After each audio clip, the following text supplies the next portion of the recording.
Guys, we're starting, just saying.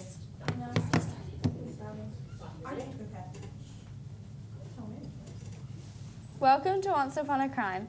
Stories from the underbelly of faraway land where not every story has a happily ever after. Tonight, scandal, crime, gossip, and the weather. I'm Angelina, and I'd like to say a special welcome to our wonderful principal, Miss Sandy Linds. And I'm Lucy, and I'd like to say a very special happy birthday to Angelina. We wish you a very special 13th birthday from all of us too. Our first story. Who was afraid of the big bad wolf? The famous villain is huffing and puffing after being arrested today, accused by the three little pigs of deliberately breathing heavily on their houses until they fell down. A lawyer for Mr. Wolf claims hay fever is to blame and that his client is a victim of negative media hype. Here's our reporter Zyrel with more. I'm here in the faraway jail with the big bad wolf. Mr. Wolf, you have been charged with the destruction of houses. How do you feel about these accusations? These accusations are false, and they're only accusing me because I'm a wolf. You've been caught both impersonating both a grandmother and a sheep. Who is the big bad wolf really? I, the big bad wolf, is an innocent man with good ambitions. What do you have to say to the good people of the faraway land who think you're nothing more than a dangerous criminal? They shouldn't accuse me because all I did was sleep for 3 days. Well, thank you for those thoughts, Mr. Wolf. Good luck with the trial. Back to the studio. Now for news of escaped kidnapped heroes Hansel and Gretel. Their story captured the hearts of the nation and caused a media frenzy last year. They have spoken out for the first time about the ordeal in their new book, Blackbirds Ate Our Breadcrumbs, the Hansel and Gretel story.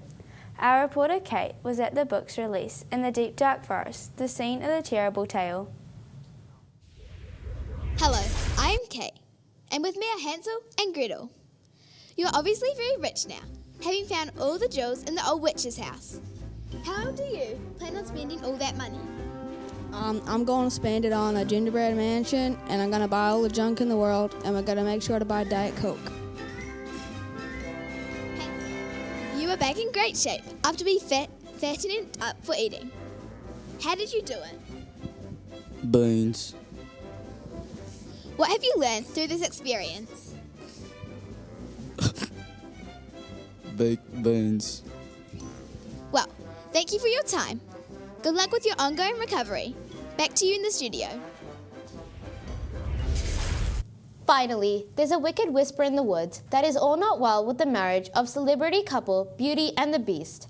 After failed plans to start a fashion line and poor sales of their album of duets, sources are saying that happily ever after might not last much longer.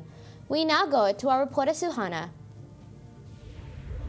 Thanks, Angelina, and hello, everyone. I'm Suhana here in the beautiful mansion of Beauty and the Beast, and hello and smooches to you both. Now, yours was a classic love story where two opposites fell in love against the odds. How's it all going with you two?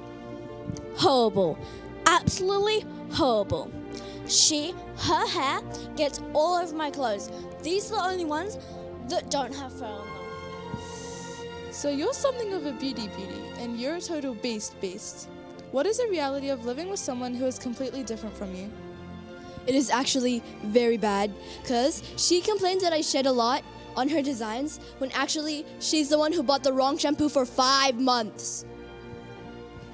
Your recent duet album did not sell well, and your fashion label has gone bust. What's next for you two lovebirds?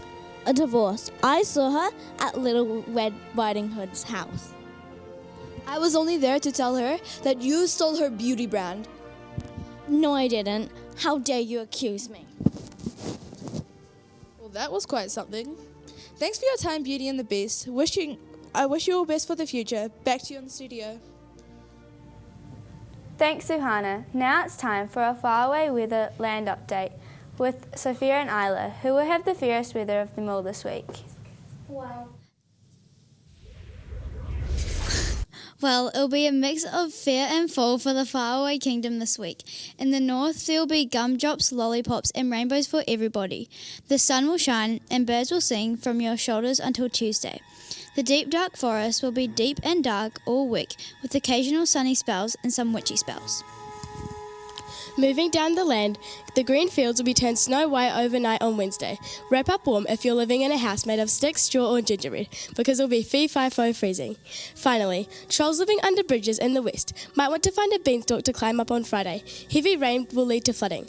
Otherwise, it's a heavily ever after ending to the working week for most of us. Back to the news desk. Thanks, Isla and Sophia. Finally tonight, long-haired tower dweller Rapunzel is suing the Sleeping Beauty hair salon. Her stylist fell asleep with the princess under the hairdryer. The result was a haircut so terrible, it threatens to ruin Rapunzel's career and reputation. Here's our reporter Zyrel. Thank you. I'm here outside court where the first day of the lawsuit has just finished. And here comes the Princess Rapunzel and Skyly now. How did you react when you saw what had happened to your hair? I was like, what did you do to my hair? What do you have to say to the owner of Sleeping Beauty Salon who ruined your hair, career, and your reputation? You ruined my golden, luscious, beautiful hair, and it's your fault. No, I didn't. What are you going to do about your hair? Can it be fixed? No. No, of course it will. Well, thank you for your time. Back to you in the studio. That's all for tonight. Although we've just had word that the big bad wolf has escaped jail since our interview, he is hungry, angry, and on the prowl. Keep your doors locked. Stay safe from the whole team at Once Upon a Crime. Good.